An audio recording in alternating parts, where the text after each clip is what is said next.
The Honorable Omar Mwinyi, because of rank. Thank you, Mr. Speaker, for according me this opportunity to also weigh in on this very important bill. First of all, Mr. Speaker, I also want to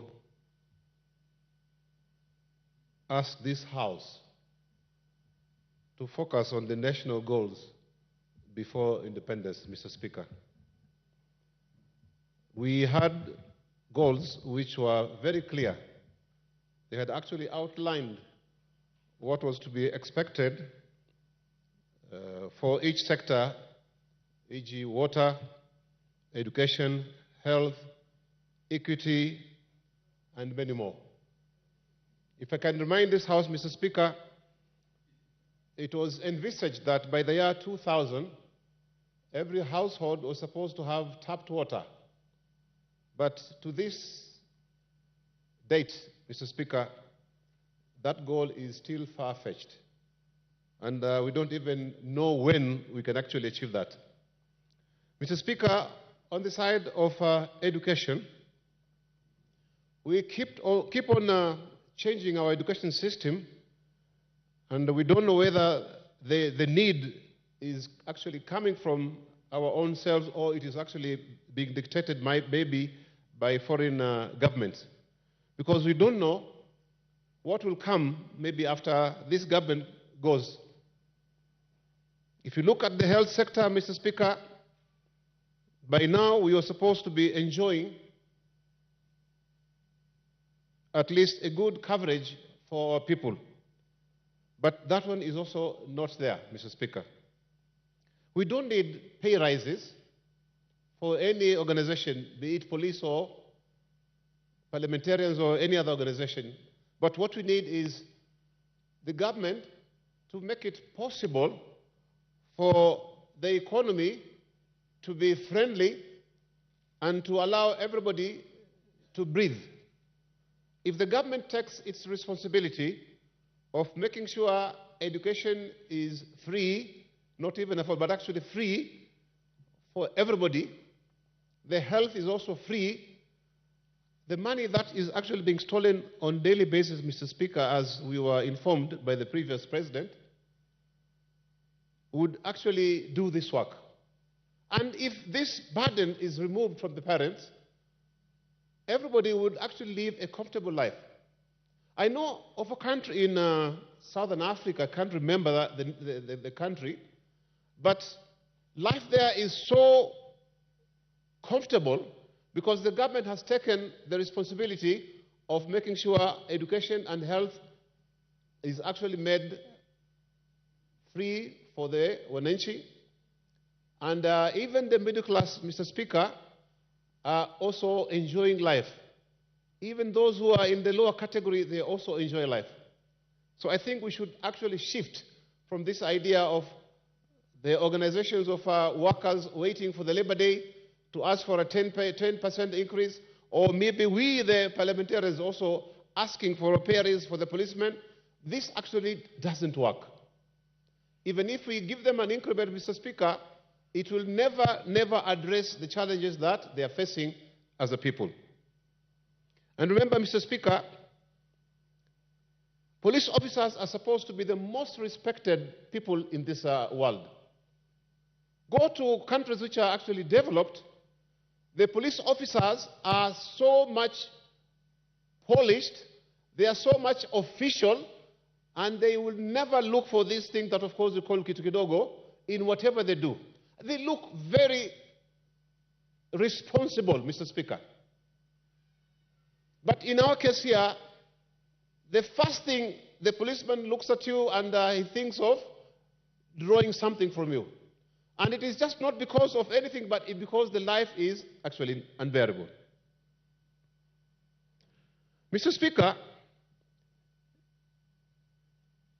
we should also look at the budget that we are actually making, or maybe we are purporting to be making or to be contributing as a House.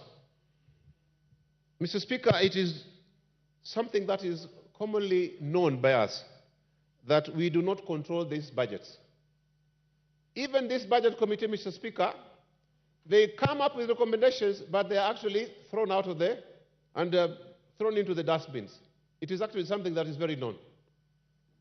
Mr. Speaker, there are ministries and other organizations which are normally given funding which they cannot absorb.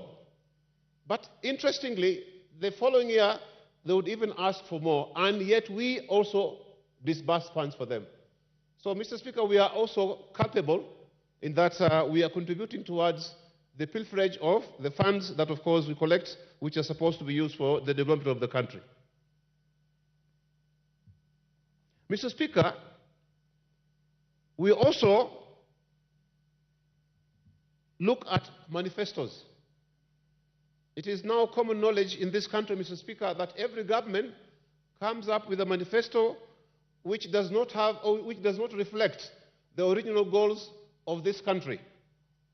For example, the goal of education, water, health, these are the goals which were set up during the independence. But to date, you find we are deviating from those goals, Mr. Speaker, like what my other colleagues was actually contributing, the chair of housing, the Hustler Fund. If you look at the Hustler Fund, how does it benefit this country? What if we spent that money towards health, towards education, towards improving infrastructure? It would actually have contributed immensely to this nation, Mr. Speaker.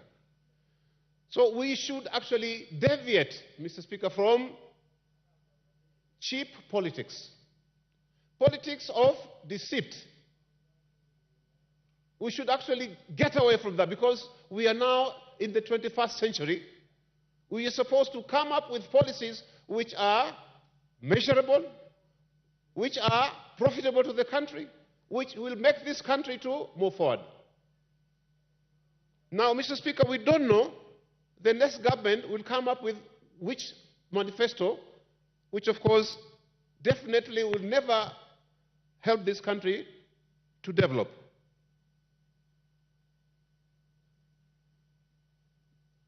Mr. Speaker,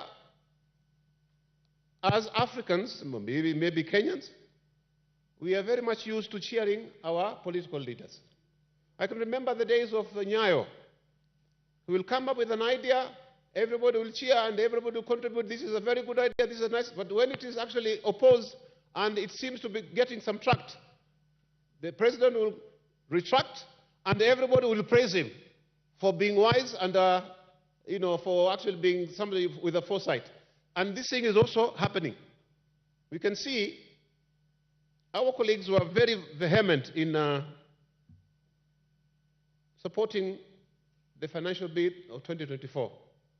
But when the president resigned it, they also cheered him up. So I think we should also stop as a house to cheer our leaders when they are wrong. We should be in a position to state our position because we are supposed to be thinking.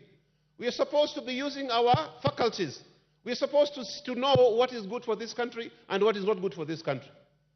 But otherwise, if we continue with this habit, Mr. Speaker, of cheering our political leaders, then we're not taking this country anywhere.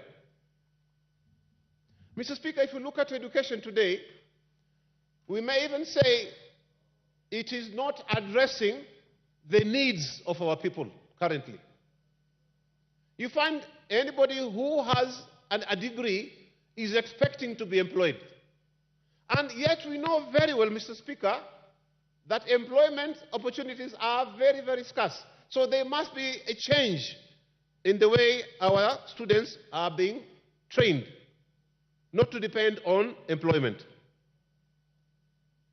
Mr. Speaker, we must also be honest as a country. The political class should also be very honest because today we are having cases of JKA being said that they're being sold. We are also having KPA, which is a profitable organization, being given concession, which is something that, of course, we find is not the right thing to do at this time. Mr. Speaker, if you look at the budget, we are talking about the Senate being given oversight funds.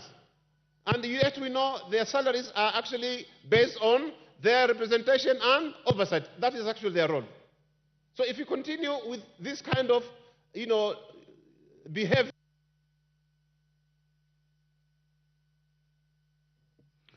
Honorable Mwinyi, only 30 seconds, because two people are yet to speak. Then corruption, Mr. Speaker.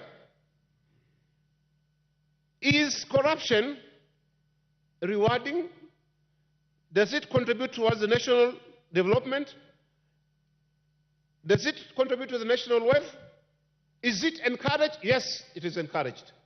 And that is why we see political leaders who have stolen from the government kitty, they would always go behind the government of the day so that their cases are not actually activated in the court. So I think this corruption is something that should be dealt with the way the Chinese do it in their country. It would even be better if we have people being shot, being hanged for being corrupt, Mr. Speaker. Our national anthem. Thank you. The Honorable Robert Basil, before you.